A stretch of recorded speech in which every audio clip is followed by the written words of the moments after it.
বন্ধুরা দেখুন ফাইনালি আমাদের রোস্ট হয়ে গেছে।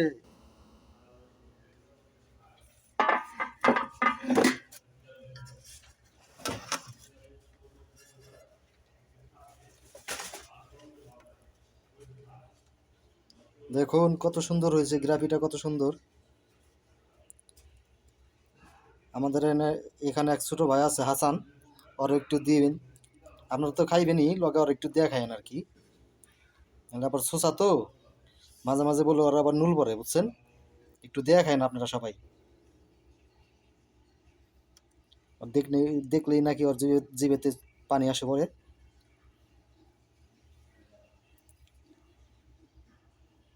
দেখুন কত সুন্দর হয়েছে।